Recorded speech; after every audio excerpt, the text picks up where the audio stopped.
Bismillahirrahmanirrahim. Pertama, kita bisa hidupkan dengan memperbanyak bacaan Al-Quran. Ada surah-surah yang bisa kita pilih, ada hadis-hadis juga yang menguatkan kepada kita untuk mengoptimalkannya. Seluruh ayat Al-Quran, surahnya mulia.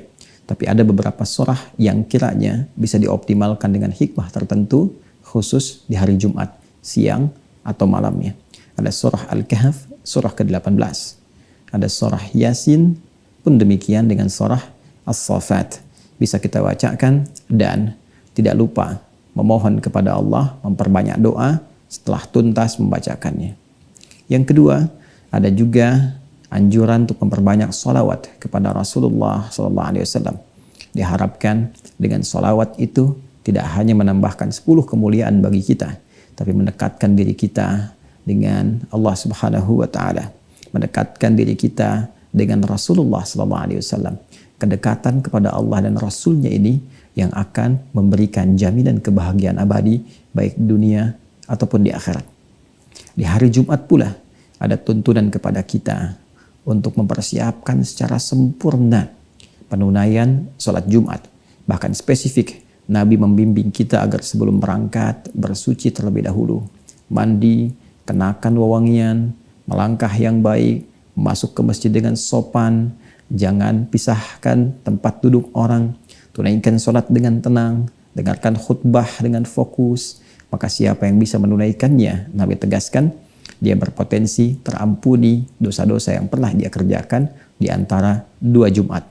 Bahkan di hadis lain, Nabi tegas menyampaikan keutamaan ini disandingkan dengan pemberian manfaat antar sholat, bahkan pemberian kafarat dari dosa antar Ramadan. As-salawatu ila salawat, al-jumu'atu ila al-jumu'ah, wa Ramadan ila Ramadan, kafaratun lima bainahunna. Sholat satu ke sholat yang lain di sholat fardu itu, Jumat ke Jumat, Ramadan ke Ramadan, berpotensi menggugurkan, menghapuskan dosa-dosa yang pernah dilakukan di antara jeda waktu-waktu itu. Saudara-saudariku, yang keempat, ada sesuatu juga yang sangat mulia. Di Jumat ada sekejap waktu yang sangat singkat dan dihadiahkan oleh Allah kepada kita agar digunakan untuk berdoa. Siapa yang mampu memanfaatkan waktu singkat itu untuk berdoa, bertepatan dengannya, sesuai adabnya, maka terjawablah doa yang ia mohonkan. Waktu ini banyak ragam pendapat dari ulama. Ada yang mengatakan di antara 2 khutbah. Ada yang mengatakan juga dan dikuatkan dalam beberapa riwayat, waktunya ba'da asar menjelang maghrib.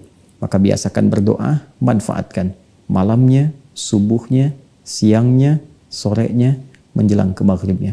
Minta kepada Allah. Boleh jadi di antara sekian doa itu, itulah yang bersamaan dengan waktu yang dijanjikan.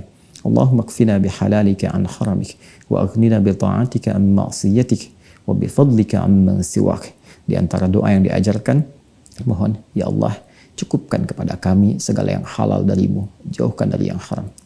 Ya Allah, kami mohon kepadamu, anugerahkan segala kemuliaan kepada kami, ya Allah, dan jauhkan dari segala yang buruk-buruk. Ya Allah, jaga kami untuk taat kepadamu, dan jauhkan dari tindakan-tindakan yang tidak Engkau senangi. Dan yang terakhir, untuk meraih keberkahan di Jumat itu, yang kelima juga dianjurkan untuk memperbanyak sedekah, baik berupa harta benda, dengan uang misalnya, atau bisa jadi dengan makanan, pakaian, atau apapun yang kiranya baik untuk bisa dibagi sebagai gambaran ketaatan kita kepada Allah Subhanahu wa Ta'ala. Selamat memperbanyak amal sunnah, semoga diterima dan diikhlaskan oleh Allah Subhanahu wa Ta'ala dan menjadi penghapus dari dosa-dosa yang pernah dilakukan.